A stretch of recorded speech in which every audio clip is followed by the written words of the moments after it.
you're smiling, when you're smiling, the whole world smiles. New York, a city of lights, of energy, of movement, and every summer for over 100 years, the home of the US Open. It was here that Arthur Ashe became the first African-American man to win the title, then used his platform far beyond the court, against apartheid, against AIDS, for people without voices. And he was led first by Althea Gibson, the daughter of sharecroppers who became the first black player to win a Grand Slam. She went on to blaze a trail in professional golf too, and, I think you'll agree, she could sing a bit too. From there, Billie Jean King fought for titles and equality. Borg and McEnroe turned matches into theatre. Venus and Serena carried American tennis to new heights. The stage is the Arthur Ashe Stadium, the largest in the sport, a monument to a player whose influence stretched far beyond the baseline. Night matches run late, because in the city that never sleeps, tennis doesn't stop either. Crowds live every point, loud, smiling, proud.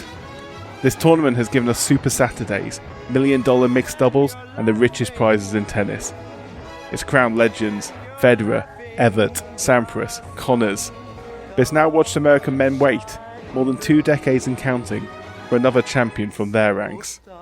The US Open is tennis played to the rhythm of New York. And this is the Sporting Almanac Podcast.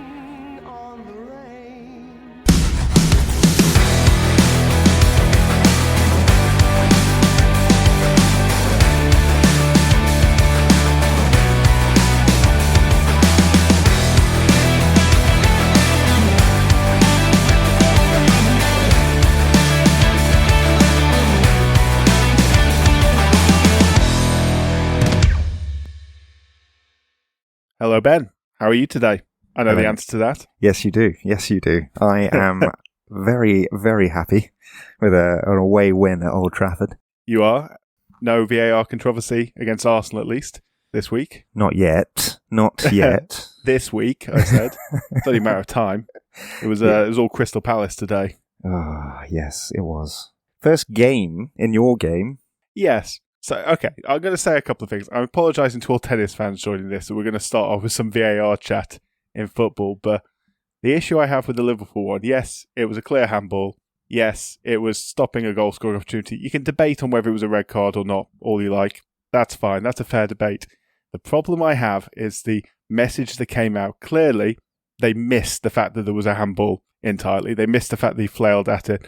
They took it as being the bounce up from his knee towards his arm, and they said there was no handball because it wouldn't be in that scenario.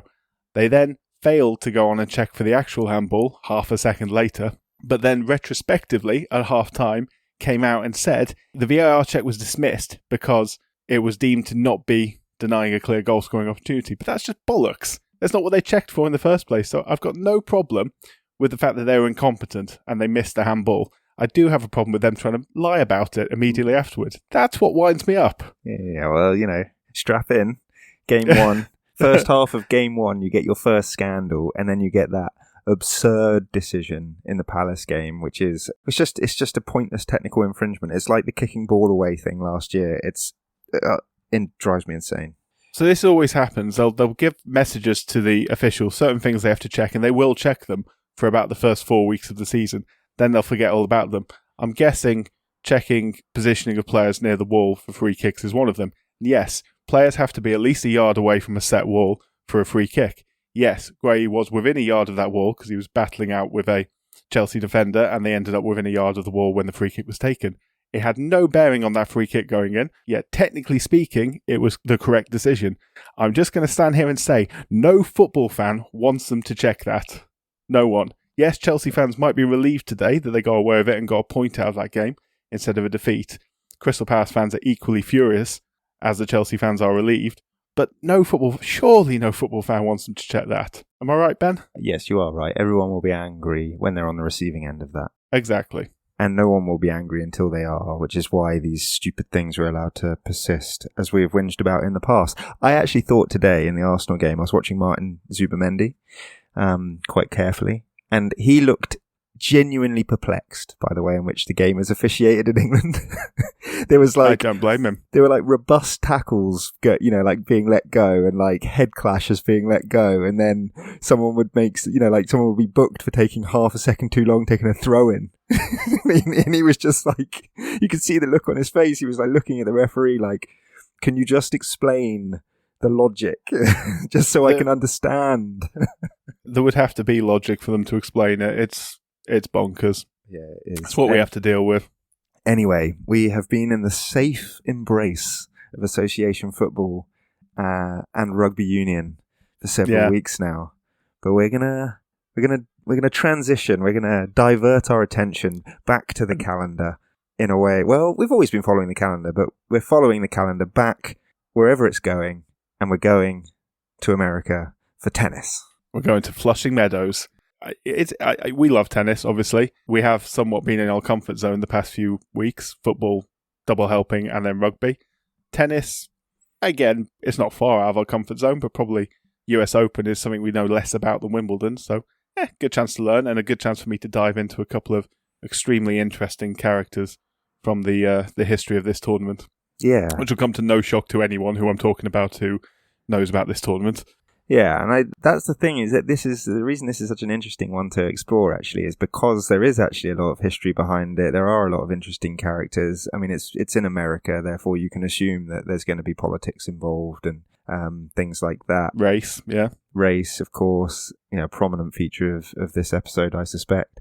Yeah, and it's just probably the third most watched slam over here in the UK, just because of time zone, ahead of the Australian. I love Australian sport because it's on in the morning in the UK. I might have mentioned this before. I love the AFL and the NRL particularly because they're on first thing in the morning. That's obviously true as well. The Rugby Championship that we were talking about to a certain extent. When they're at home, New Zealand and Australia. Depending on where the games are, obviously. If they're in Argentina, it's the opposite effect. It's very late, very early in the morning, but it's quite hard to stay up to watch that, especially because the games do go on late as well in New York, which makes it 4 or 5 in the morning here. Prime time. Before they finish, Prime time TV. Yeah. The US Open, officially named the US Open Tennis Championships, colloquially known as the US Open. It is a staple, the fourth of the slams in the year.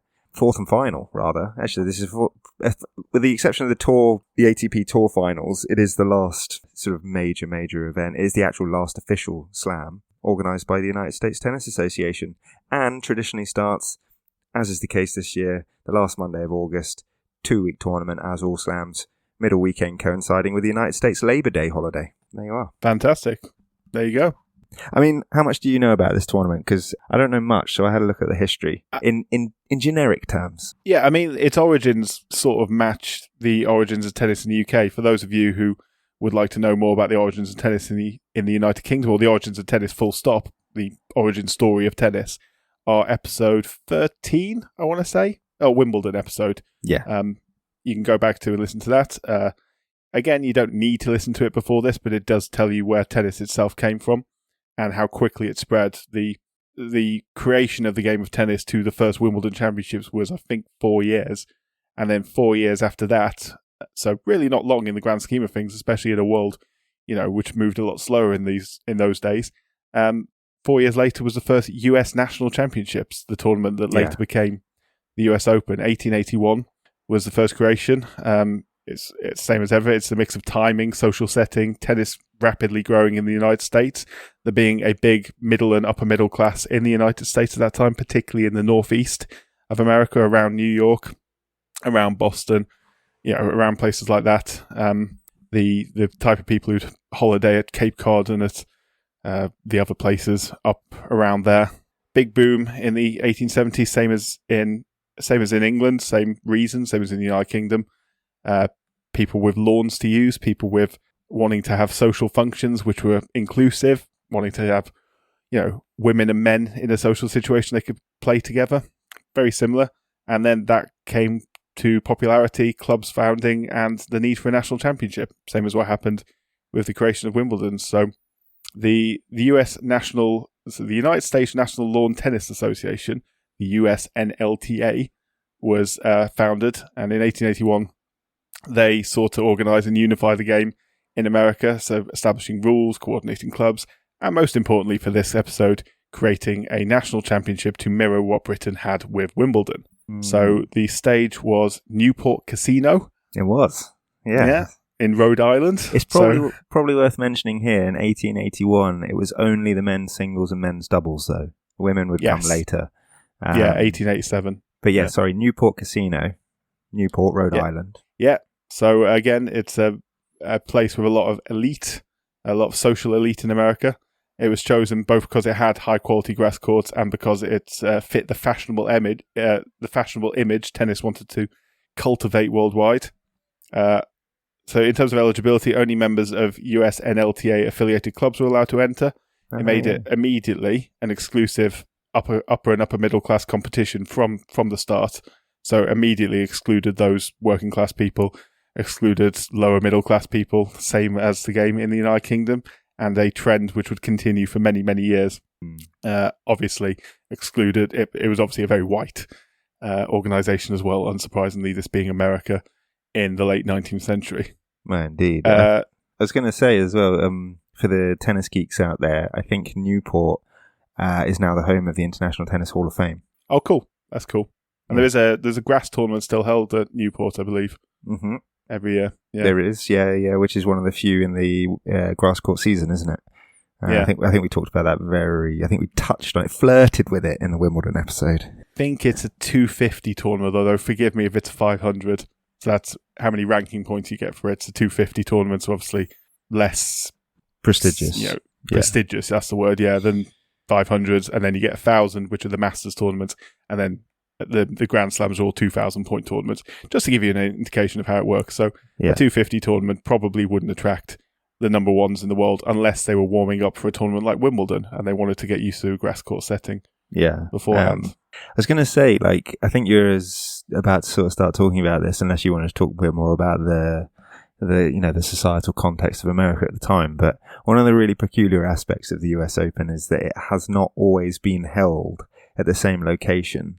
And each tournament that is now played at the US Open wasn't necessarily held at the same venue. And by that, I mean the singles, the men's and women's singles were held at different locations. The doubles were sometimes held at locations. And that changed over time, and it was only unified fairly, in the Open era, basically. But we can go through some of that, because that's kind of interesting.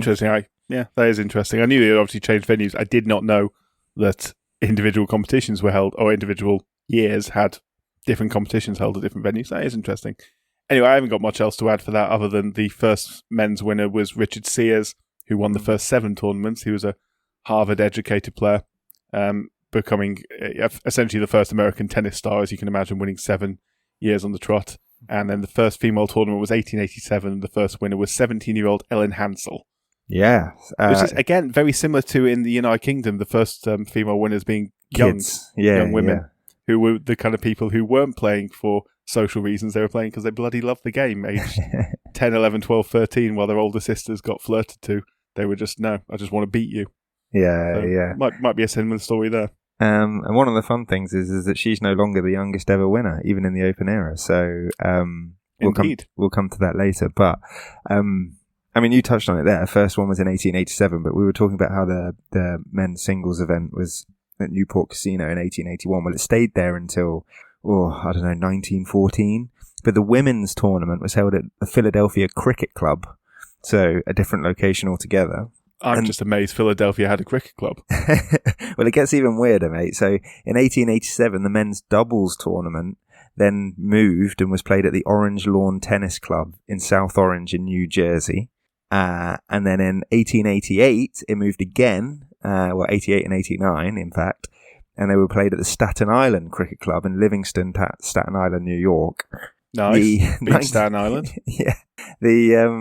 It also went off to the St. George Cricket Club in Chicago at one point, and then it was from 1915 that the national championships were located to the West Side Tennis Club in Forest Hills, Queens, New York, for the first time, which would eventually become quite a long-standing host of at least the men's tournament for a while. But it didn't actually quite end there, this is why I find all of this quite fascinating. So was from 1915, the men's singles tournament was held there. The women's tournament was still held at the Philadelphia Cricket Club until 1921, when it moved to the West Side Tennis Club. And then 1917 to 1933, the men's doubles went to Longwood Cricket Club in Massachusetts. So, fair enough. Yeah, it kept moving around a lot. And then I think both the men and the women's doubles events were held at Longwood Cricket Club between 35 and 41, and then 46 to 67. So, yeah, it moved around an awful lot.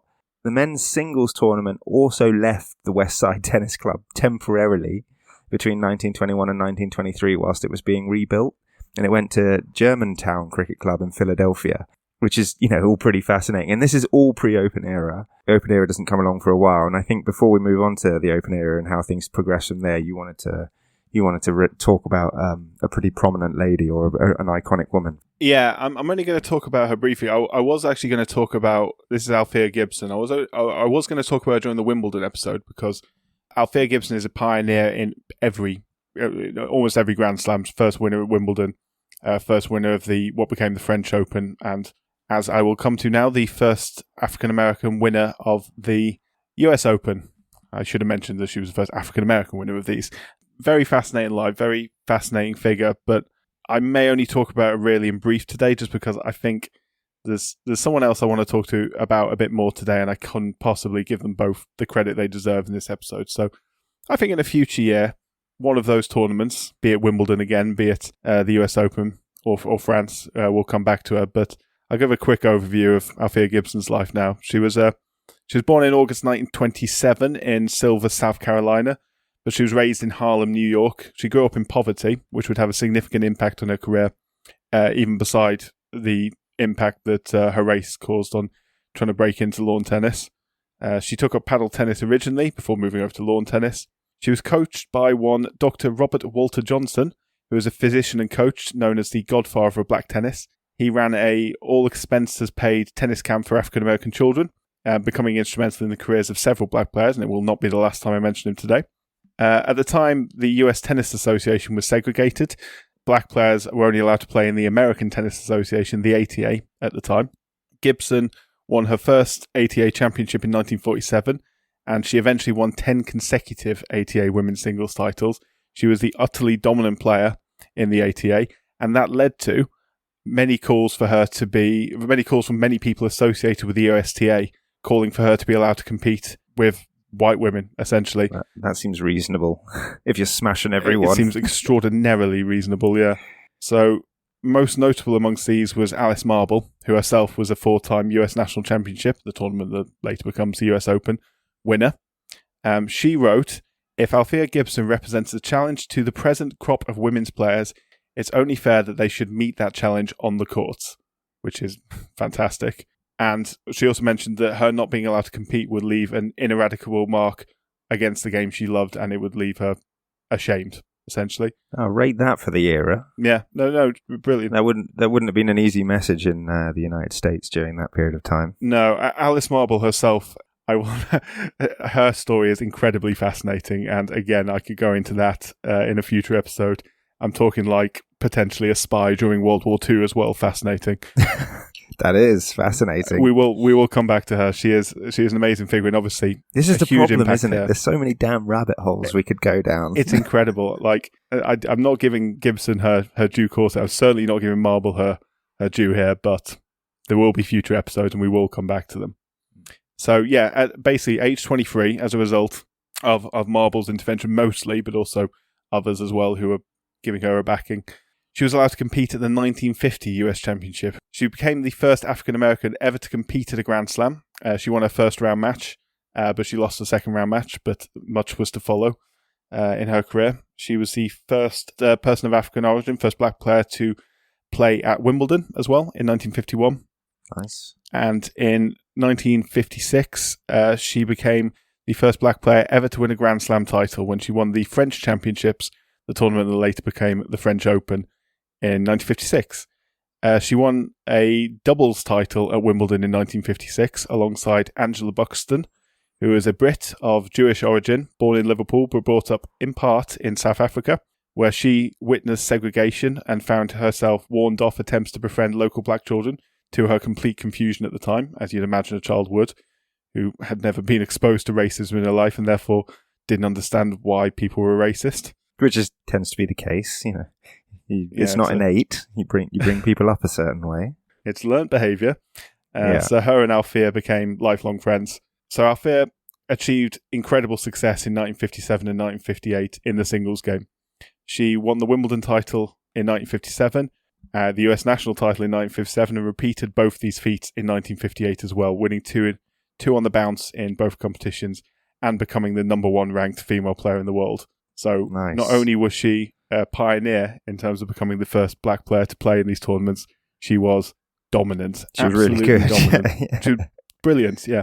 So she was a hard hitter, very aggressive, quite fiery on the court, liked to do her talking with a racket, didn't do so much talking off the pitch, certainly at a time where obviously racial tensions were high and it was dangerous in many cases for her to speak her mind. This is something that she was taught by her coach, Dr. Johnson, who made sure that his players weren't only prepared for playing the actual game itself, but were prepared for the expectations of them as black players in this society. As much as they wanted to be outspoken, as much as they wanted to speak up against what was clear injustices everywhere, they simply would not have been allowed to compete if they were doing it. It would give the media and other, the powers that be around them just an excuse to label them as another black agitator, another angry black woman or angry black man, and kick them off the tour or restrict them or use that as an excuse to restrict others as well. So they're as harsh as it was, as much as they weren't allowed to act like that, if someone had come out, a black player at that time had come out acting like John McEnroe, they wouldn't have been treated like John McEnroe. John McEnroe is obviously, for good reason, very beloved. It wouldn't have flown at that point. Yeah, it's just it wasn't an option. It wasn't a personality type or a persona that you could adopt. I can believe that very easily. You'd be stereotyped, castigated. Yeah. So unfortunately, this was amateur tennis at the time. It was, and she coming from as was all tennis at that period. To be fair, yeah. So she didn't come from riches, far from it, and it's an interesting thing actually that even within the ATA, when she was playing on the Black Tour, essentially, she was still discriminated against because a lot of the players playing in the ATA Tour, they were black, but they were still affluent. They were still middle class or even upper middle class people who'd achieved to be fair, in a society where it was difficult for an African American to achieve, but they still looked down on her because she was working class. And because she was working class, she didn't have that base to support her as an amateur player. She wasn't allowed sponsors. She wasn't allowed benefactors. She got expenses and had to muddle her way through the rest, and she had to work around these tournaments, which obviously was pretty much impossible. So as a result of that, in 1958, despite being clearly the best female player on the planet, she retired from tennis because she simply couldn't afford to keep playing it. She did exhibition matches, which were allowed. Didn't she win it in 58 as well? Yeah. That's mad that you can be the US Open champion and feel like you have to retire. So yeah, sorry, go on. Yeah, the only way she could afford to make a living from playing sport was to either play a different sport or to play exhibition matches, essentially. And by playing exhibition matches, she therefore wasn't allowed to compete in amateur tournaments anymore as a result of that. So she did actually play other sports as well. She joined the LPGA Tour in 1964 and became the first black woman to compete in professional golf as well. That is unreal. That is unreal. She's an incredible woman. That's almost worth... these stories, you can romanticize them in hindsight, but that's a lovely little twist to the tale, like being forced to retire from one sport, but it also makes you a pioneer in a second. She was also an incredibly good singer as well. Yeah. Amazingly. She dabbled in singing as well. I mean, it's incredible. She later served as Commissioner of Athletics for New Jersey, becoming the first African-American woman in such a role, as you can imagine, and she was inducted into the Tennis Hall of Fame as well. But, unfortunately, as you can possibly imagine, she struggled financially and with ill health as well later in life, finding herself close to being destitute in the mid-1990s and contemplating suicide at that point. But her friends came to her aid, led by Angela Buxton. They raised money on her behalf and allowed her to finish her life with some dignity. She died in 2003 in East Orange, New Jersey, aged 76.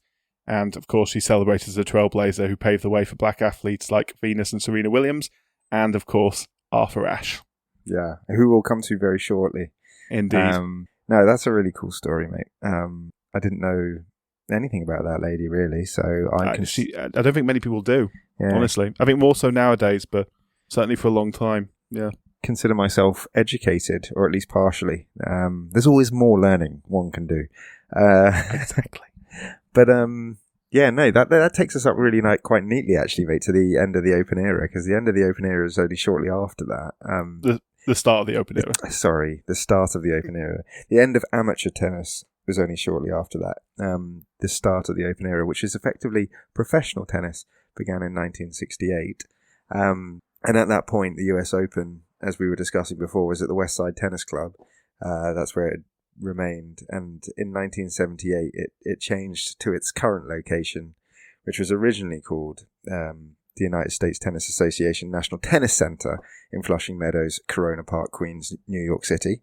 But in 2006, it was renamed in honor of Billie Jean King, our four-time Ladies US Open singles champion, and also one of women's tennis's early pioneers. Indeed, yeah. Now it's just known as the USTA Billie Jean King National Tennis Center at Flushing Meadows. Just quickly on Billie Jean King, because it's probably worth throwing her a bone, although I don't intend to go on too long about her because there's lots of people we want to talk about. But she was a pretty big advocate for equality and social justice, and she still is. Yeah, well, she still is. Yeah, she's still going, aged 81. But yeah, she famously won in 1973, aged 29, against Bobby Riggs, who was 55, in the Battle of the Sexes, which is, shows you people's attitudes towards women's sport at that period of time where they thought a former men's number one, age 55, would be better than a 29-year-old women's professional player who was also incredibly successful. So he got it handed to him, which is kind of nice. Yeah, shame. No, I don't want to go on Bobby Riggs. I'm sure it wasn't his, he was just competing in the event. He was the guy chosen to do it. But it's just nice that Billie Jean King won. And she also just is kind of like a symbol of the changing of the guard, if you like, because she won the last ever amateur US Open in 1967, beating a Brit, actually, Anne Hayden-Jones in the final. And cool. She lost the first professional US Open in 1968 to another Brit, Virginia Wade. Of course. But she would go on to win three US Open titles in the professional era, giving her a total of 4. One in 1971, one in 1972, and one in 1974. But yeah, that's the venue that we're at. That's the venue that it's been hosted at ever since. I guess it's a good opportunity to talk about it and introduce people to the venue in a bit more detail. Before you do it, I think we can't leave Billie Jean King without mentioning she also won a career Grand Slam, winning all the Grand Slam tournaments, and she won 6 Wimbledon titles as well, which is just ridiculous. Sorry, I mean, I've done her a huge disservice because she was absolutely gun. I was focusing very much on her United States exploits in the majors. I wasn't trying to summarize her career because, yes, as you've just quite rightly pointed out, she won it all. So yes, Flushing Meadows. Shall we introduce people to it? I think that would be wise. Yeah. Well, has 22 outdoor courts, plus 12 practice courts, which are just outside the grounds near the East Gate, as I understand it. 4 show courts, 13 field courts, 5 practice courts make up your 22 on site. Taking those in reverse order, because I think that's the appropriate thing to do in terms of show courts. Don't worry, I'm not doing all 22. Court 17. That's what I do. Yeah, well, I don't think they're actually that interesting, most of them. But Court 17 is interesting. It's in the southeast corner of the grounds. It's the 4th largest stadium on site. It was opened with temporary seating in 2011. It's now got permanent seating. I think it's permanent seating since 2012. Capacity just under 3,000, all of which is general admission. And not separately ticketed, which is really cool. I think you just have to queue to get in. And it's nicknamed the Pit, which is not dissimilar to, I think it was Court 3 at Wimbledon. I was going to say, yeah, because it's slightly underground. It's dug into the ground, exactly. Yeah. Sunk 8 feet into the ground. The third largest is the originally named Grandstand, 8,125 all-seater capacity stadium, southwest corner of the grounds, opened in 2016. Then you start to get into the business end of this venue. The next largest is the Louis Armstrong Stadium, just over 14,000, cost $200 million to build, opened in 2018. And this is kind of fun though. I like this about the Louis Armstrong Stadium. So you've got 6,400 seats in the lower tier of this stadium, which are ticketed and reserved, and then you've got 7,661 seats in the upper tier, which are general admission and not separately ticketed. Yeah, and that I quite like that. Yeah, it's fun, isn't it? Like, because it allows everybody an opportunity to get to the show courts. Because Court 17 and the Louis Armstrong Stadium, you can get into a general admission, which I think is decent. But that does bring us to the main stage, which indeed is the Arthur Ashe Stadium, opened in 1997, had a £180 million retractable roof installed on it in 2016. It's 23,771 all-seater. It's the biggest tennis stadium in the world. It's iconic, one of the great sporting venues, and it is named after Arthur Ashe, who is an extremely interesting dude. Incredibly, yeah. You're going to take the lead on this because you know more about him than I do. Needless to say, he was a pioneer in his own right, and yeah, take it from there, Jack. He's a super interesting guy. And the reason I think this is important, before I do actually hand over, the reason I do think this is important is because everybody knows Arthur Ashe Stadium. Everybody knows that it's an iconic venue. Everybody associates it with Flushing Meadows. But how many people really know about Arthur Ashe, the guy?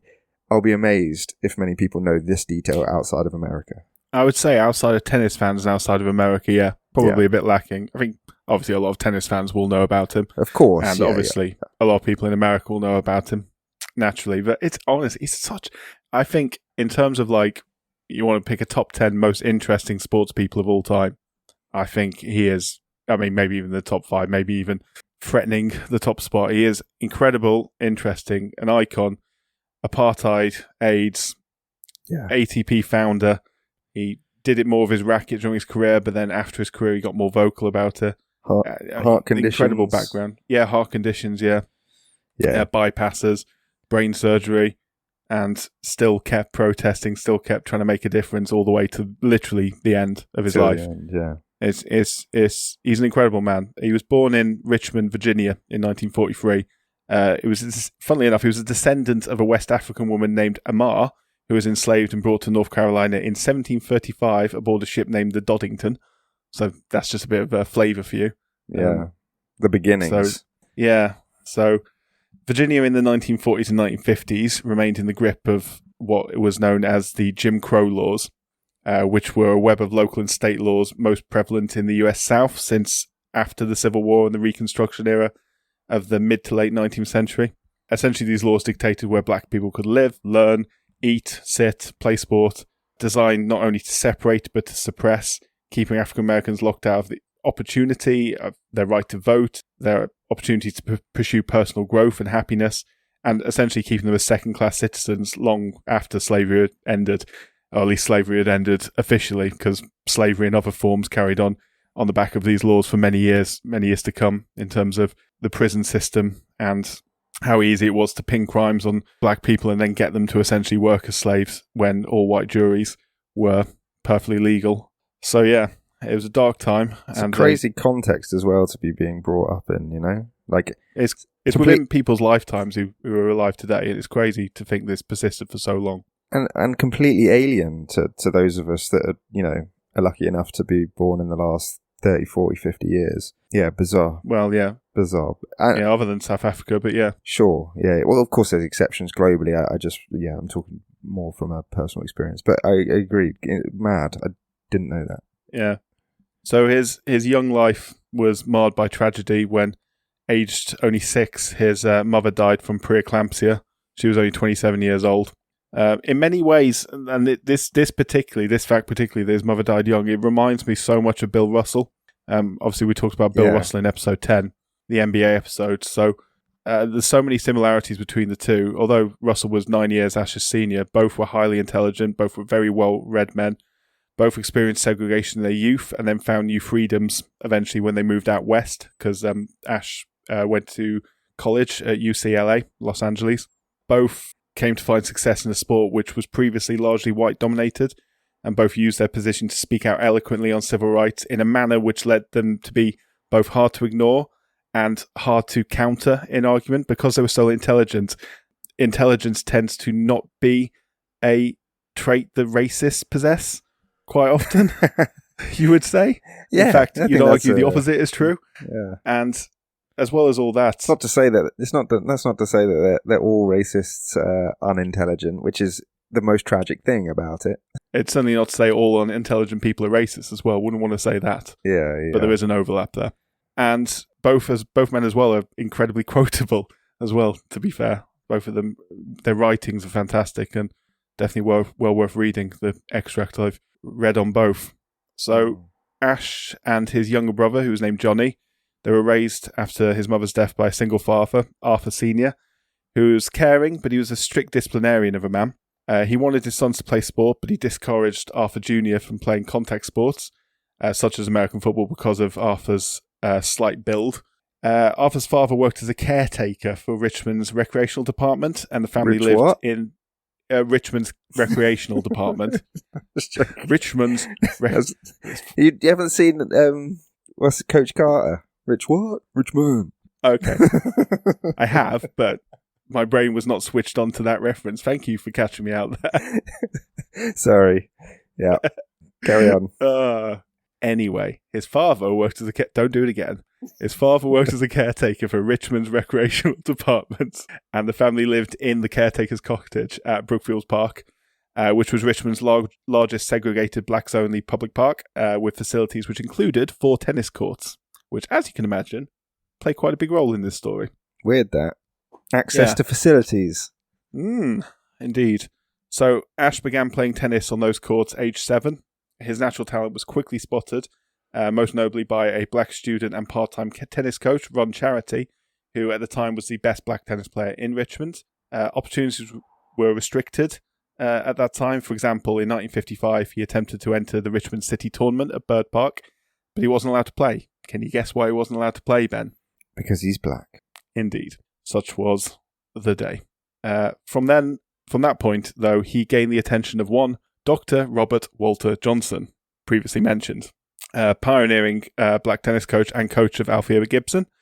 Johnson taught him not only the game of tennis, obviously, but how to best navigate the incredibly white world of professional tennis, how to remain calm in the face of racial taunting, and how to counter the prejudicial treatment that would and did come his way. He was also told to he was always told to attempt to return any ball within two inches of the line, and not to assume calls like that would go in his favour. To never raise his voice is mental. Mm-hmm. Yeah, like I don't know why that jumped out at me. I guess it's just because it's so trivial. Do you know what I mean? Like, how could you be so brazen as to want to not apply the rules properly just because he's black? That's insane. But yeah, sorry, carry on. Obviously, most line judges, I'm sure, would put the rules of the game before anything else. It's just don't make that assumption. Essentially, yeah, that's sure. what he was taught. But it's still insane that he felt it is. that he even had to be taught it. It is, honestly. He was also told to never raise his voice or to argue with umpires or line judges, to remain calm and dignified at all times. In short, to give them no excuse to discriminate further against him or his peers, or to label him, inverted commas, another angry black man. That's basically it. Yeah, that's crap. Crap. It's more than just that. I mean, this is an age where parents instilled that kind of passivity in their kids. Don't fight back, because a lot of the time it meant they stayed alive, because this is the South in the mid-50s, where there was a culture, among everything, certainly in certain parts of the South, of lynchings still being a thing. I mean, I mentioned this briefly during episode 10 on the NBA. It was obviously the 1950s American South was far from a safe place to be for a young black man. In 1955, the same year, Ashe was forbidden from playing in that Richmond City's tournament. 14-year-old black boy from Chicago named Emmett Till was visiting relatives in Mississippi when he wolf whistled at a 25-year-old white woman named Carolyn Bryant outside a grocery store owned by Bryant and her husband. Witnesses say this was an attempt to get a laugh from his friends present, and bearing in mind he was from Chicago and probably didn't understand how significant an action that was in Mississippi. at the time, and arguably for many years afterwards. How would you know? Mm-hmm. Do you know what I mean? But anyway, yeah. So there are disputes over what happened outside the store, but there's very little disputed about what happened next. On finding out about what happened, Brian's husband Roy grilled local young black man for information. On finding out Till's identity, him and his half-brother J.W. Millam went to the cabin Till was staying at, took him under gunpoint, tied him up, beat him, and shot him to death, disposing of his body in a local river. This is a 14-year-old boy. His body was found 3 days later. Despite the poor condition the body was in at that time, Till's mother, Mammy Till, insisted on an open casket funeral in Chicago so the world could see what had happened to her boy. An all-white jury took 67 minutes to deliberate and acquit the two men responsible for his murder, who later admitted their guilt in a paid interview. His murder was a spark that helped kick the civil rights movement into another gear. Rosa Parks herself cited Till as an inspiration when she refused to give up her seat on a Montgomery bus in December 1955, that same year. So I thought it was worth telling that story in whole because I mentioned it previously in the NBA episode, but just to paint a picture of what America was like at this time.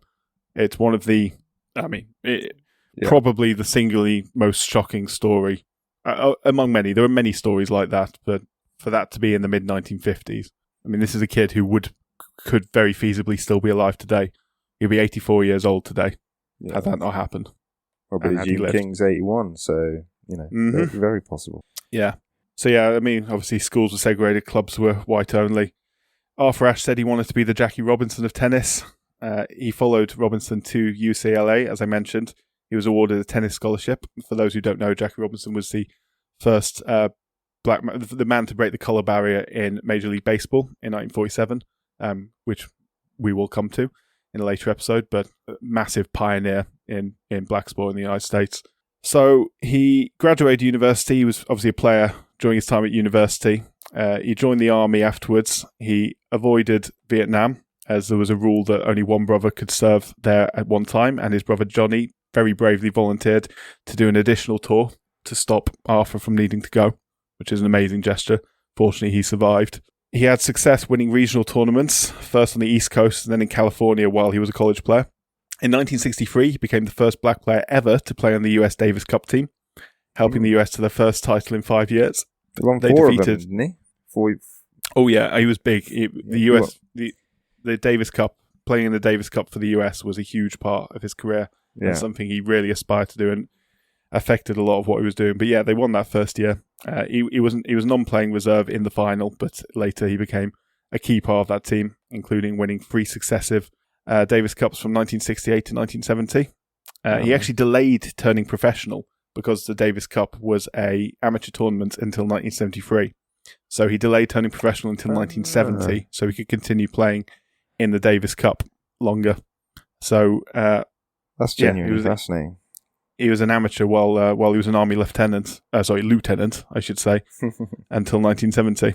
So as I said, it's a huge part of his life. He played his last Davis Cup as late as 1978, and he served as the team captain for the Davis Cup in 1981 and 1982 as well. So, as you mentioned, the open era of tennis came about in 1968, where the 4 Grand Slams opened their events up to include professional players for the first time. Yep. As I mentioned, though, Ashe was still an amateur, so he was. He went into that first tournament, the first US Open, 1968, as an amateur, not professional. Yep. Guess what he did? He just won the first US Amateur Championship in 1968. So obviously they brought in a US Amateur Championship to allow amateur players to still have a tournament at that point. He won the first one. He set his sights at that point on the newly renamed tournament at Forest Hills in Queens, the US Open. He was seeded 5th with the 4 top seeds, all Australians. Australia was ridiculously dominant in men's tennis in the 1960s. We're talking Rod Laver, we're talking Roy Emerson, big Fred Stoll, some big names. Yeah. You could I'll keep naming them. So the Tony 4 Roche. seeds, the 4 seeds above him were Rod Laver, Tony Roche, Ken Rosewall, and John Newcombe. Yeah, and there's a couple more you've mentioned there who. It's crazy, the dominance, Roy Emerson and Rod Laver are huge, Yeah, so at this point, I want to say, I think 12 years since an American had won the US Open. I think the majority of the wins in between were Australians. I think 10 out of the 12 were Australians including Rod Laver winning 2 or 3 of them. Mate, that's great knowledge. It was Tony Trabert in 1955, winning his second US Open, was the last American winner. And then it was Australia, with the exception of Rafael Osuna in 63 and Manuel Santana in 65. Yeah, a Mexican and a Spaniard were the only other 2. Yeah. Is that just to point out just how dominant Australia were in men's tennis in the 1960s. Yeah. So Ashe was actually seeded to play against Laver, the number 1 seed, in the quarterfinals. The strange seeding system where first would play 5th in the quarterfinals at the time. I don't know if that's still the case. I'd have thought first would play 8th, but no idea. Anyway, so Laver just won his 3rd Wimbledon title, and he was about to go on to win a Grand Slam, as in all 4 tournaments in 1969. Mm-hmm. Such was his incredible ability. But Ashe got a lucky break because in round 4, Cliff Drysdale shocked Laver in 5 sets to knock him out. So Ashe lined up against Drysdale in the quarterfinals and won. And then he played fellow American Clark Graebner in the semifinals and won to set up a final against 8th seed Tom Ocker from the Netherlands. Yeah. The final was pretty ding-dong. No tiebreakers at the time, so the first set went 14-12. I saw that. That's mad. Yeah. Yeah. Basically Ocker 2 sets for the first set. Yeah, it's crazy. So Ocker took the second in 7, and then the 2 alternated 6-3s to set up a decider. But in the decider, Ashe never looked like he'd lose. Took it 6-3, saving his best tennis for the most important part of the match, and sealing the prize, but not the prize money, because he was an amateur. Yep. So the $14,000 prize money, which actually is sod all, compared to modern money, and we'll come to the modern money. what Arthur Ashe did about that as well later. But so that prize money went to Ocker, but all the public acclaim went to Ashe.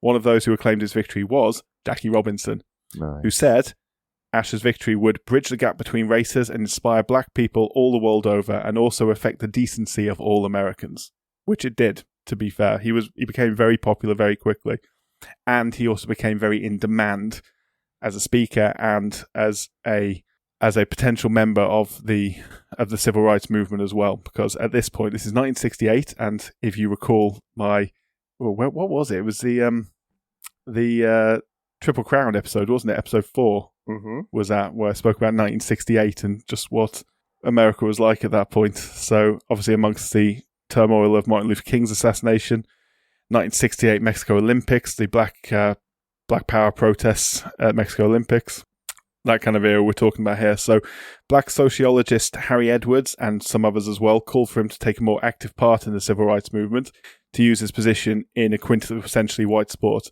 But Ashe basically chose to do his talking with a racket at that point, for the time being at least. Yeah. One famous story where he was in a meeting with other prominent figures, and Jesse Jackson, no less, called out and said to him, "Brother Ashe, you need to take a bigger stand. You need to hear your voice here." And he just said, "Sorry, Brother Jackson, that's your style. I do my talking with a racket." So, which is fair enough, especially considering what he was taught and the line that he had to toe at this point. Yeah, so it is profound if you are the only guy that's black that's doing well in what is a quintessentially white sport. Like, do you really need to say anything else? Yeah, like I'm not. Look, horses for courses, and everyone's got their own styles, and it's not for me to comment on what the appropriate strategy was, but I can see the merit in his position. I think history has proven him correct in many ways. I think you can make the argument as well, if he was the stadium's named after him, so I think you're right. If he was as outspoken as those people wished him to be prior to his 1968 US Open win, would he have ever won the US Open? Would he have been allowed to? Would he have got the opportunities he's got? Would he have been treated the same way that he was treated? It's also more of a stretch to ask those people to retrospectively, if you don't build up your credibility incrementally, to retrospectively acknowledge your significance, which leaves a legacy in the way that he has. Yeah.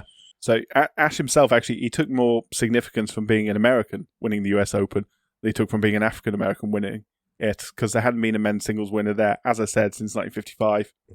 So that 12-year drought was the longest for Americans until the current ongoing and likely to continue 21-year drought since Andy Roddick's 2003 win. Yeah. Man, the Americans dominate their home tournament, so generally speaking. So that is a significant drought. But yes, carry on. Sorry. I was supposed to mention this is in the men's game, because there's been a couple of prominent winners in the women's game in terms of Americans. Don't know if you've heard of them. Yeah, I've heard of a few of them. Yeah. you're talking about the Williams sisters, obviously, but more recently they've only had Coco Gauff and Sloane Stephens since 2014. So it's not looking that strong for them in the women's tournament either, compared to historical terms. But anyway, Yes. sorry, you are discussing Monsieur Ashe. So, with obviously with the prestige gained from his winning the US Open, he became a bit more of a prominent figure. And one of the first things he tried to do was in 1969, he tried to apply to compete at the South African Open.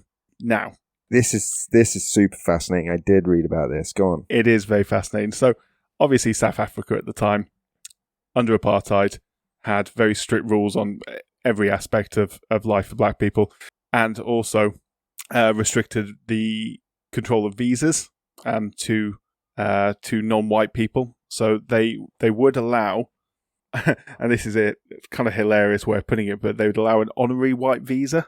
So you could be an honorary white person if you were in a position of such importance that the regime felt you deserved it. This was most prominently used for Japanese businessmen, because Japan obviously at the time was a massively growing economy, technology. We were trying to expand globally, and one of the places they were trying to do it was South Africa. So that's why these visas were brought in. However, That's so weird. they declined to give him one. It's so weird, isn't it? Yeah, but anyway, carry on.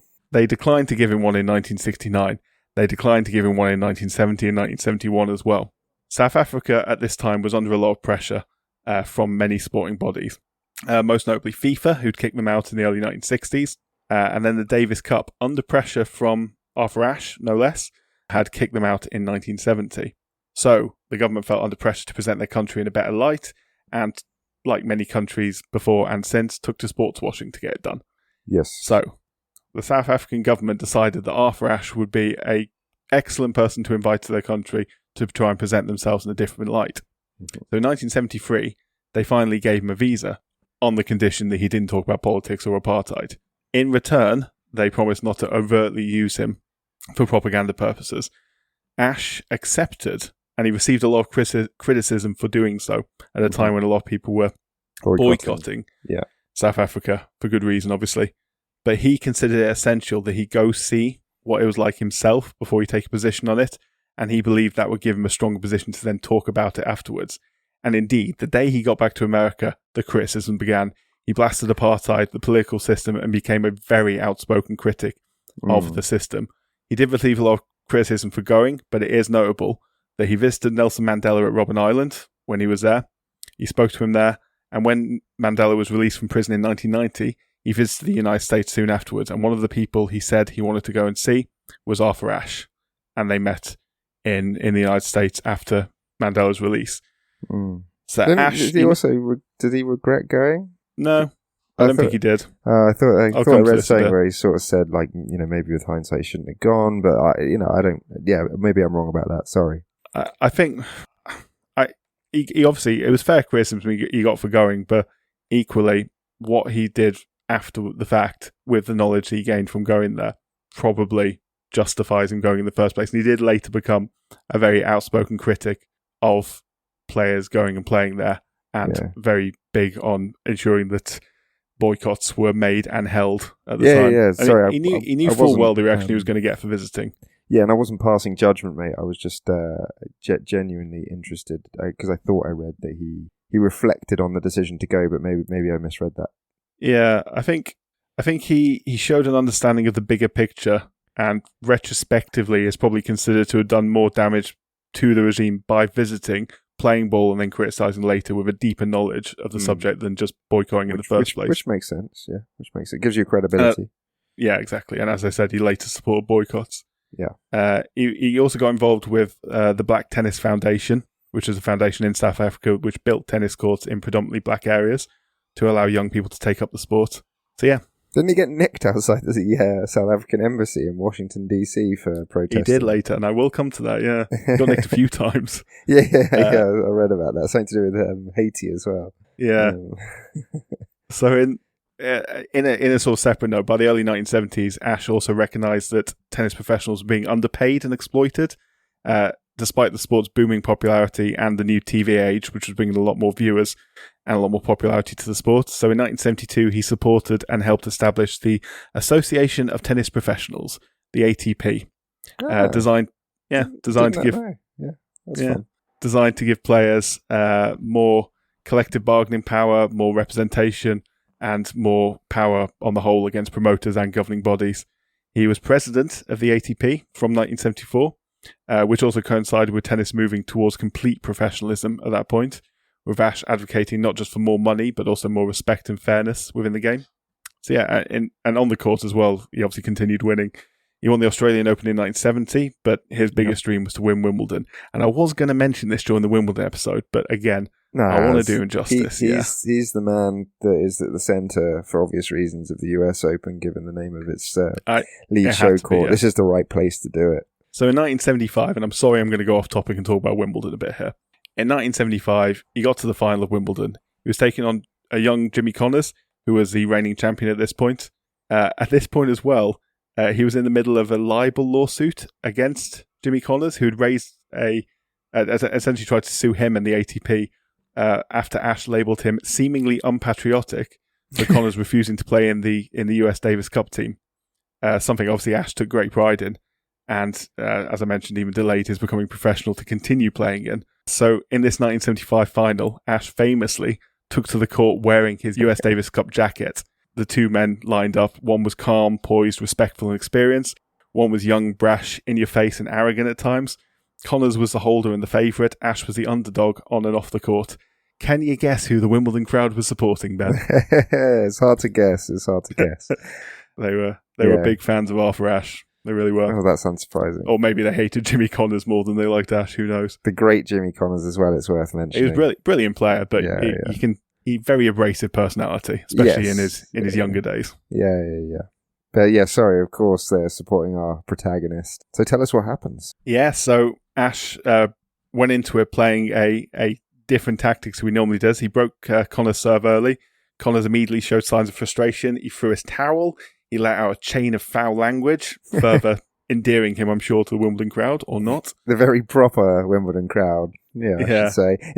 For those, I know tennis fans listening to this will know, but it's probably worth pointing out that the US Open has a bit of a reputation for its crowd, like getting a little bit rowdy. There's like heckling that's sort of tolerated.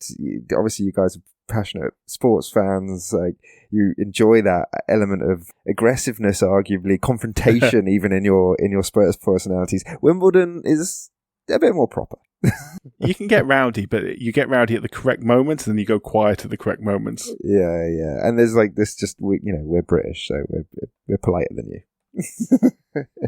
Generally speaking, depends where you go. Yeah, maybe less so at Old Trafford today than at Wimbledon. Yeah. Horses for courses. Depends on what sport we're talking about. But golf, tennis, that sort of crowd, like, you can expect decorum, etiquette. Yeah. So yes. Anyway, that would put Mr. Ashe in a favourable position at Wimbledon, and he won that first set to get himself into a favourable position on court as well. 19 minutes, 6-1, easy. Oh, that's a slapping. Yeah, so Ashe was playing with his brain instead of taking his normal big hitting approach. Ordinarily, he was a hard hitter. A lot of his hitting was, he hit very flat, not much topspin on it, and a lot of it was considered sort of hit and hope, almost. Like, not to diminish him, but a lot of the time he went more aggressive than he probably would in a situation to try and shorten points, to try and get early winners. But he wasn't today. He was playing with his brain, and he had a lot of brain to play with. He was taking his big hitting approach, as he normally would go into a game with, would play to Connors' counter-punching strength. So Connors, he wasn't a big guy, and you hit a ball hard at him, he can hit it hard back at you with his timing and technique. You take some power off the ball, he struggles to generate that power himself, so he gets frustrated. You can control him, you can move him around court a bit more. So that was the tactics that Ashe went into that game playing. So yeah, as I say, took the pace off the ball, he varied his play. He frustrated his young opponent. He targeted his forehand, which was more of a weakness in his backhand. But then he lobbed him on the backhand side, which is a left-handed player. It was hard for him to go and get round and get the ball back from. Connors was wound up so badly, he famously lost his cool at one point, responding to a classic Wimbledon cry of "Come on, Jimmy" from the crowd by shouting, "I'm trying, for Christ's sake."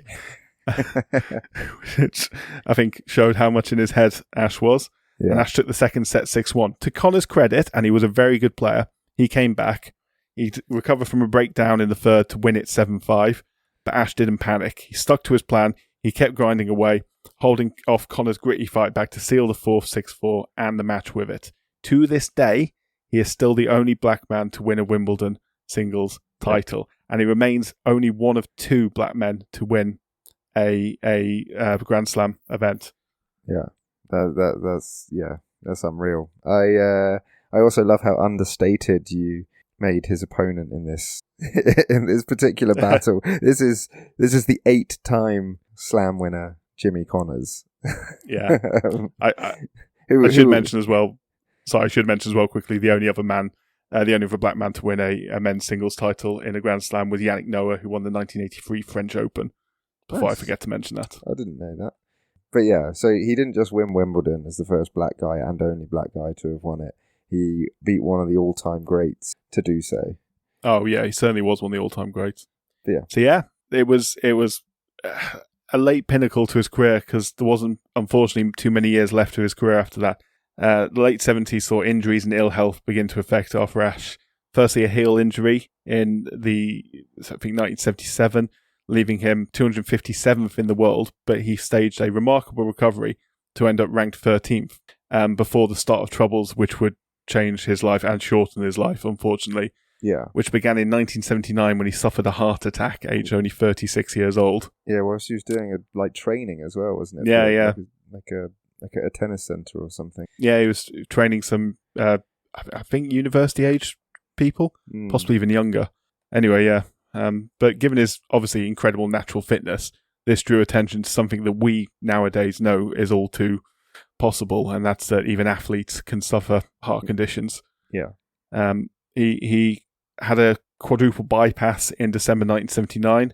He officially retired, having attempted a comeback, but experiencing chest pains when jogging.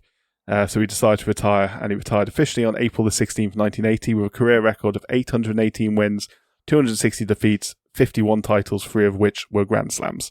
He's also a 4-time runner-up, wasn't he? Didn't he get to three Aussie Open finals and a second US Open final, where Ilie Nastase beat him at the yes, he did. At the US Open, which I think is really cool. Ilie Nastase is a really interesting, fun guy who now does a lot of sort of show event exhibition stuff, and it's just generally a good laugh. Yeah. But legend, nevertheless. Yeah. So he we're not talking there's just those 3 wins. We're talking 7 Slam finals. Yeah.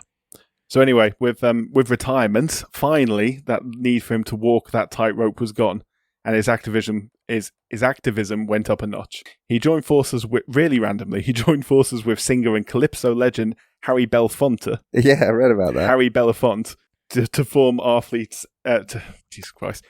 artists and athletes against apartheid, which is hard to say, but obviously very important.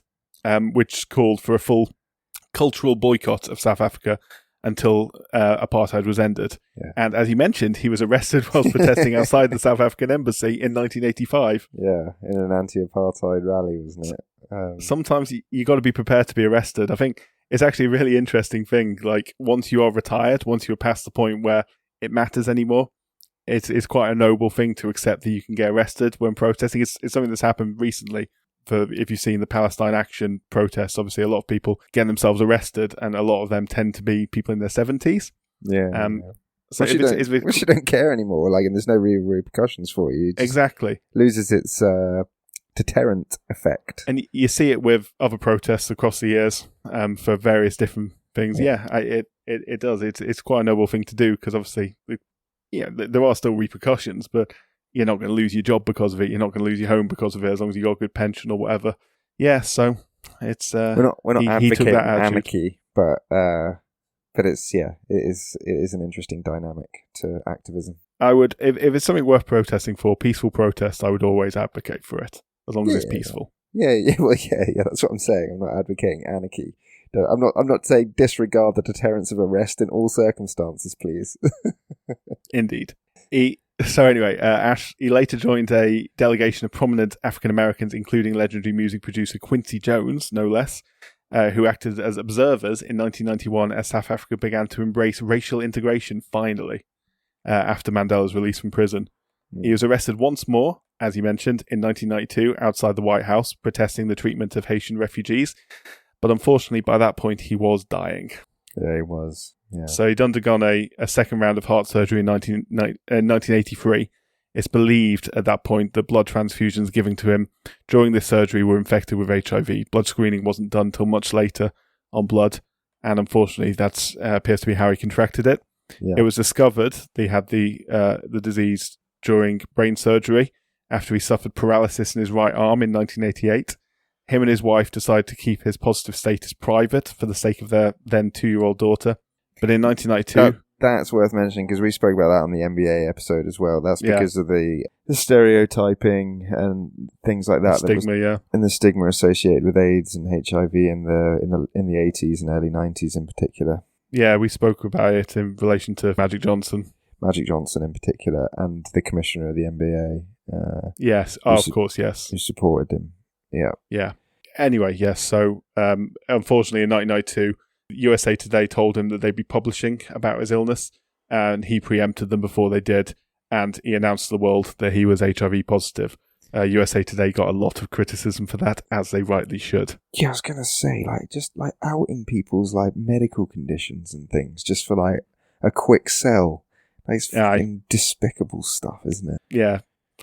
I'm tempted to use that word that you used about Ashley Cole again, but I'll keep it to myself. Well, when appropriate. Indeed. Ashley Cole and people who publish people's medical statuses without their permission. Same category. That's the line, is it? It's the same crime. It's definitely not. Anyway, Arthur Ashe spent the last 10 months of his life campaigning for AIDS awareness as his condition deteriorated, and at 3:13 p.m. on February the 6th, 1993, at New York Hospital, Arthur Ashe died, age 49. The governor of Virginia allowed his body to lie in state at the governor's mansion in Richmond, a really, truly rare honour, and indicative of what he meant to the state, to the country, and to the sport, and everything in between. 5,000 people lined up to walk past his casket and pay their respects, and over 6,000 attended his funeral. At his request, he was buried next to his mother. That's really good. Yeah. And as you say, finally, the last... there's so many sort of honours made for him, statues and things named in his respect. You're going to talk about the posthumous one more time. He got a posthumous award for the Presidential Medal of Freedom from Bill Clinton. Did you know that? I didn't. Amazingly, I missed that part. That's incredible. Yeah, 1993 apparently. That's the only thing I like. That's a huge deal. But, yeah. Anyway, no, sorry. I thank you for mentioning that because I was not going to. But all I was going to mention is, amongst everything else, as you said, in 1997, the largest tennis stadium in the world was opened at Flushing Meadows in New York, which hosts the US Open every single year. It is named the Arthur Ashe Stadium, one of the countless honours and tributes made to him in the year since his death. Yeah. I mean, that's it. Incredible, man. Man. So when you're watching it this year, now, if you've listened to this, you'll know why that stadium is named after him, because... and who he was, yeah. And who how much he means to so many players, both black and white players and everyone. And the stadium is obviously named after him because he was more than just a very good tennis player. As good a tennis player as he was. And he was a very good tennis player, especially considering he was an amateur for most of his professional career, or the early parts of it. Longer than he would have been nowadays. He wouldn't have been nowadays. And amateurism's still a thing in the US Open. So, it'd be college players, I imagine. Yeah, one of the things that's really fun about it is obviously you can be an amateur and enter any sport, but technically speaking, golf is a great example of it. But the US Open is still open to professional and amateurs. The only rule is that you have to be older than 14 to enter it. I can try to imagine a world where a 13-year-old would enter a Grand Slam tournament. Yeah. Goodness, they'd have to be talented. So I don't really know why they've decided to, state that explicitly in the rules, but apparently it is in the rules. Yeah, and it's the US Open. I mean, the Billy Basics, 5 primary championships: men and women's singles, men and women's doubles, and a mixed doubles. Yeah, but also you'll see at the tournament senior and junior tournaments and wheelchair tournaments, and all finals will be played on the aforementioned Arthur Ashe. So yeah, it's synonymous with the venue, with the tournaments, the finals, and rightly so. Actually, this is a nice transition onto something lighthearted and geeky. Yeah. The Arthur Ashe is a hard court, like all the courts at the US Open, but it wasn't always a hard court. No, it wasn't. Started off in 1881 on grass, stayed that way until 1975, when I think there were some complaints about the surface and its impact on the ball's bounce, probably by some barbarians that don't understand like what the greatest surface in tennis is, but nonetheless, For shame. their whinging prevailed, and the tournament turned to a clay court tournament for a few years. You hate to see it. Yeah, 3 years, in fact, which is the worst surface in tennis. Apologies, Roland Garros and any French people out there. Speaking as British people entirely there. Yeah, and any Spaniards, because I appreciate you're going to feel very strongly about that. And probably Italians too, so just offend everyone in Europe whilst I'm at it. Interestingly, though, 75, when they turn it to clay, is also when they introduced floodlights at the US Open. But then from 78, it turned to a acrylic hard court, and... because you know I'm a geek for this, like, tangent stuff about You the love makeup. it, yeah. Yeah. Now, from 1978 to 2019, it was played on a hard court surface provided by Pro Deco Turf. Usually, hard courts are made from asphalt or concrete and then covered with an acrylic resin to seal the surface and mark the playing lines, whilst also providing a degree of cushioning to the player's feet. It's weirdly not that easy to maintain. You have to brush it regularly. You have to pressure wash it with cleaning solution, and you have to treat it with chemicals to prevent the growth of certain mosses and algae. Fair enough. It also is painted with an anti-slip paint to give better playing qualities, which also enhance player safety and performance. So Good that's for them. fun, isn't it? Yeah. And the Pro Deco Turf was constructed of layers of acrylic resin made from rubber and silica, multi-layered cushioned surface, classified as medium fast, but recently Laycold, who are another hard court surface provider, acrylic hard court surface provider, have now got the contract for the US Open and do so for the next 5 years. Made of the same stuff. Apparently the difference is that Laycold have a thing called a Laycold Cushion Plus surface, which, I don't know, does something to do with force reduction and cushioning under the feet. But it's the same surface as used at Indian Wells, for what it's worth. Fair enough. We'll have to try and get a salesman on next time to explain it better. Yeah, and the Pro Deco Turf stuff's still used around the world, like Shanghai Masters and that sort of thing. So they haven't gone out of business or anything like that. So let's not worry about the contract being lost at the US Open. I'll sleep well tonight knowing that. And just to round this off, in explaining the makeup of the court, it's been painted a shade of blue, trademarked as US Open blue since 2005. Fair enough. Inside the lines only, in order to make it easier to see the ball on television and for players and spectators as well, their visibility. The outside, and this is the reason why this was done, I think, is because the outside of the lines is still painted US Open green. And obviously the balls Indeed. are a luminous yellow. Is it yellow? I guess it's yellow. CC David Attenborough. I was going to say, we could have gone into this debate last time. I'm not sure we did, but green, yellow. It's a matter of debate. I'd say it's yellow. Yeah, I would go They're yellow. bright. So. They're certainly bright. That's it. That's all I had on the surface. Money? Always. Yeah, I mean, What's the point of sport without it? Yeah, I mean, it's probably worth mentioning that the International Lawn Tennis Federation didn't actually officially designate the US Open as a world major until 1924. So, it was actually quite a while after its inception, 40 years before it became considered a major. That, however, has not held it back financially. It is truly, truly American. It is the most lucrative of the majors. You are remunerated extraordinarily well if you win here. Do you want? I heard. I heard the number a few days ago, and it blew my mind. So I won't give it away. You just say it because it is ludicrous how much you get paid for winning this thing. $5 million US dollars. For the winner. That's men's singles and women's singles. Yeah. And the runner-up gets $2.5 million, which is... good consolation prize. That is not bad. It gets worse, mate. Like, I say worse, better, depending on how you're looking at it. £1.2 million for reaching a semi-final. Over $500,000, dollars. Over $500,000 for reaching the quarterfinals. $660,000 The last 16 gets you $400,000. The round of 32 gets you $237,000. Just to get crazy. To get to the second round, you get $154,000.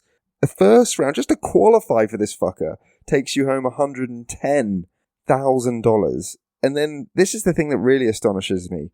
If you get to the third round of qualifying and get knocked out, you'd still take home $57,000. That's crazy. Second round of qualifying, 41, and if you get to the first round of qualifying, you get $27,500. It goes a long way towards establishing, like, if you think about who gets to that qualifying one, if you want some young players who are just newly out of college, just turned professional, if you want to give them a sort of booster to get them through that first year or two, just get them in the qualifying tournament. God. 27,000 right off the bat. Obviously, it's not enough to pay your way through a year in terms of dollars.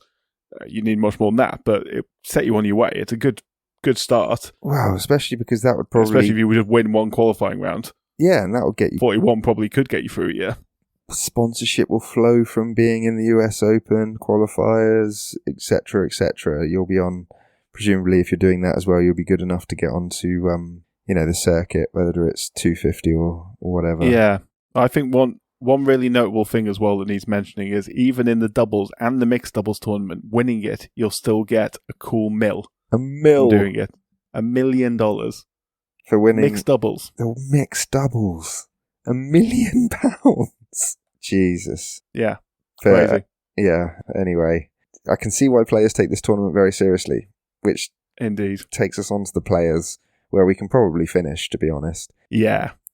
Sorry, I took it quite long with the older Arthur Ashe bio, but no. The Arthur Ashe bio was the centerpiece of this episode with good reason. So the players, let's go. Just the basics like we do. Men's singles, most titles, Jimmy Connors, Pete Sampras, and the Great Federation. This is in the Open era, should point out. Oh, I'm only focusing on the Open era, mate. I don't care for people who won shitloads of stuff in the 1800s. I've already mentioned one of them anyway. Yeah. I think he actually has the most. With Richard Sears. Yeah, with his 7. But these guys in the Open era, Connors, Sampras, and Roger Federer with 5. For the women, it's Chris Everett and Serena Williams with 6. Men's doubles, Bob and Mike Bryan have 5 together, and Bob and Mike Bryan are brothers, and they are twin brothers. Yeah, one of the all-time, if not the all-time great men's doubles pairing. They have 5 together, but Mike actually has 6 because he won one with Jack Sock, so he takes home the title for most men's doubles. Most female doubles is Martina Navratilova, who has 9, including 2 with the aforementioned Billie Jean King. Navratilova. She played for a long time. Oh God, Navratilova's won so much, it's mad. If you were doing pound for pound across men and women and longevity and every type of entry you can enter, she might be the greatest tennis player that's ever lived. Mixed doubles, Bob Bryan has the most of these. He has 4. Including one with Navratilova. Obviously, which is crazy considering how I imagine they were born many years apart. Yeah. I think the Bryans were probably born not long after Navratilova probably started playing. Yeah, exactly. And then the women's mixed doubles with the most titles is stacked. Yeah. Sorry, I should say the year Navratilova won her first major was 1978, which is the year the Bryans were born. That's just to point out how the longevity of Martina Navratilova, crazy. That is wild. And she comes up again in the mixed doubles titles. She's got 3, along with Margaret Court and Billie Jean King, and therefore the most championships at the US Open. And by that I mean across all the different tournaments you can win. Is Bob Bryan. He has 9 in men's, and Martina Navratilova, who has 16, including 4 singles titles, which is insane. So yeah, those are your sort of leading victors, so to speak. But I like the more nuanced things when we do this little segment of our episodes. Unseeded champions. There is one in the men's. Do you know who it is? I don't actually. He's quite famous. Went bald, wear a headband. Andre Agassi. 1994. He's won it twice. He also won in 1999, and I think his 99 win was quite romantic. How was he unseeded in 94? Was he coming back from injury? I think he might have been, Fair enough. In the women, there's been 3.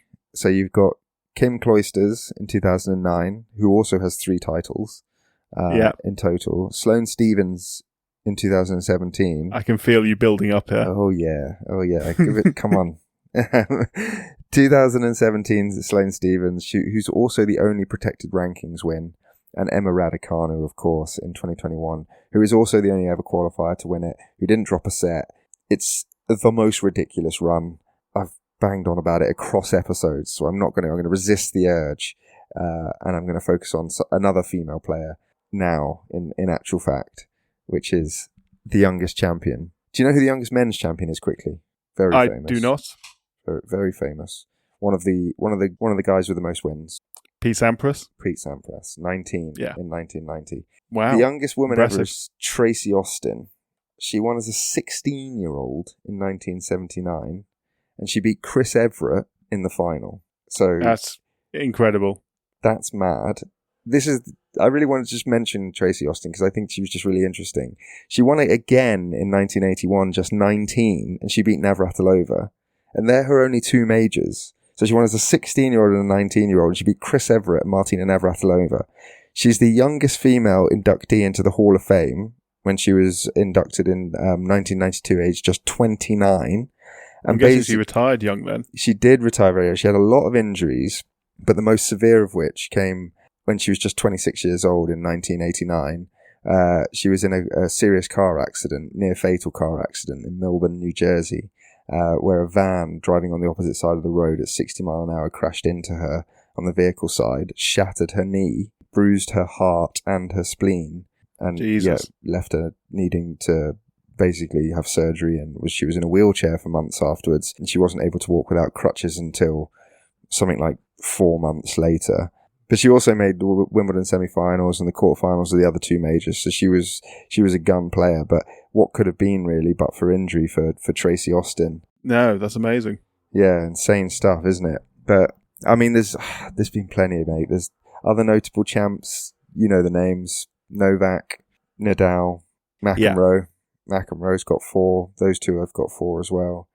Other Wimbledon champs. Other notable women's champions. Steffi Graf has got 5. Steffi Graf's ridiculous. We're going to have to find some way of talking about her. We will. On one of our other tennis episodes, yeah.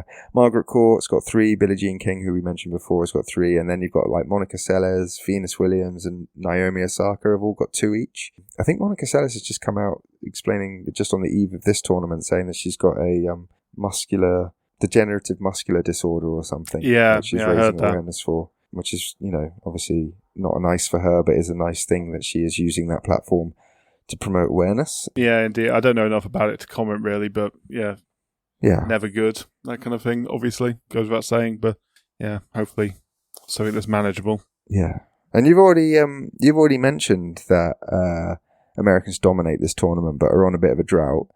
They really do dominate it historically. 19 wins for the men in their own tournament, which is absolutely miles ahead of Australia in second with 6. Open era, because obviously you were explaining how the Aussies dicked everyone in the 60s, and you were right. Yeah. For women, it's even more stupid. 26 wins, miles ahead of second, which is Germany with 6, of which 5 were won by Graf. Yeah, as expected, yeah. Yeah. Which leads us to say... And I do have one final little tidbit which I was gonna throw in on player stats. But the current men's champ is Jannik Sinner, who defeated America's Taylor Fritz last year, and the current women's champ is Sabalenka, who defeated America's Jessica Pegula in the final. So the Americans still making finals, just can't get over that hoodoo. Yeah.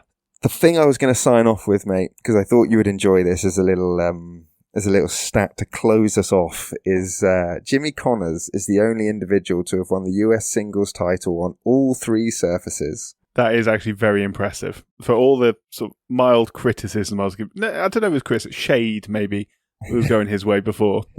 That is very impressive. Won it on grass, clay and hard court, whilst Chris Everett is the only woman to have won it on 2 different surfaces. She won it on clay and hard court.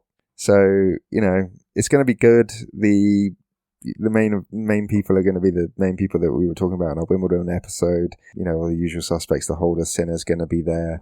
Alcaraz is going to be in the mix. Women's side is going to be Sabalenka. She's going to be Gun. She's been Gun this year. Pretty much the end of the season. One to enjoy. Yeah, it's going to be good. Yeah, it does occasionally throw up a shock winner as well. US Open. It does. It definitely does. Juan Martin Del Potro, for example. Yeah, Bianca Andreescu for the women in 2019. Flavia Pennata for the women in 2015.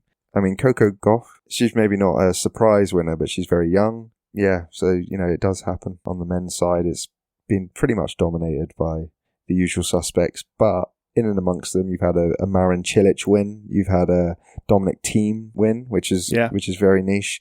Daniel one of only 2 players to have won born in the 1990s on the men's side. The other one being, as you're about to mention, Daniel Medvedev. The only 2 players and the only 2 Grand Slams won by players born in the 90s. Such was the dominance of those 4 players previously mentioned, born in the 80s, as well as Stan Wawrinka and others. And such is now the dominance of Yannick Sinner and Alcaraz. It's crazy.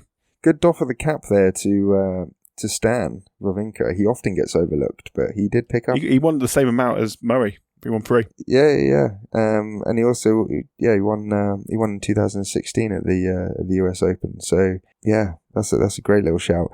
The one thing I would say about the US Open, which is kind of fun, particularly on the men's side, I mean, women's tennis tends to do this anyhow. You get quite a wide range of people making finals on the women's side. And Ons Jabeur and Leila Fernandez, who Emma Raducanu beat, Madison Keys, Roberta Vinci have all made finals. But on the men's side, it's just as interesting. You get Taylor Fritz, Casper Ruud, Alexander Zverev, Kevin Anderson, Kei Nishikori have all made finals in the last Kevin Anderson. Wow. 10 like the last 10-15 years. So it's definitely one to watch because it is one of the great tournaments. It does throw up in a bit of a shock every now and again, and it's great value and great fun. Indeed. So where can we watch it? Where can we watch it? I'm prepared.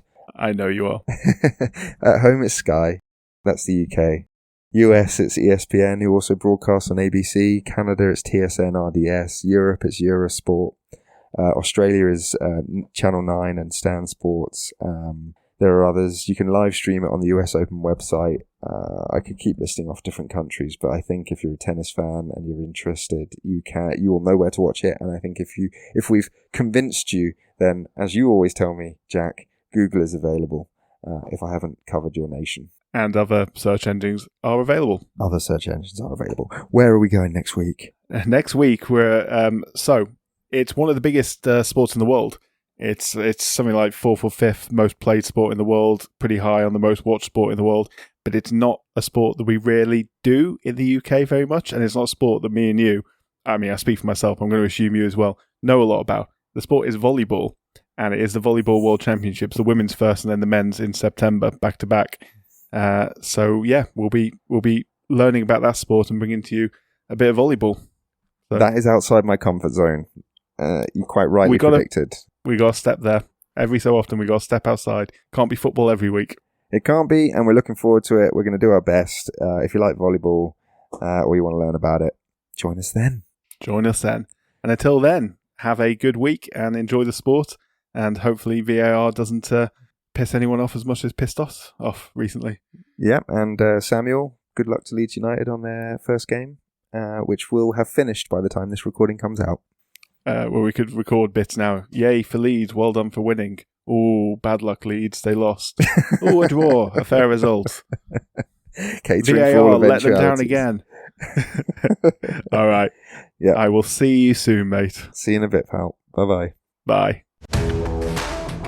Once again, thank you for listening to the Sporting Almanac podcast. If you enjoyed this episode, as ever, a like, a subscribe, a rate or a comment would be fantastic, but please tell people about us with your mouths. Like, turn to a stranger now, whisper our podcast name into their ear. We thank you now, they'll thank you later. Our theme tune is Oh Yeah by Harmony Productions. You can find us on Instagram and Blue Sky at The Sporting Almanac, or drop us an email at sportingalmanacpodcast@gmail.com. Next up, we're taking on a brand new sport in volleyball. Until then, even if you're a man born in the 1990s with no Grand Slam hopes worth mentioning, please stay curious. Sport is nothing without the history that makes it. Goodbye.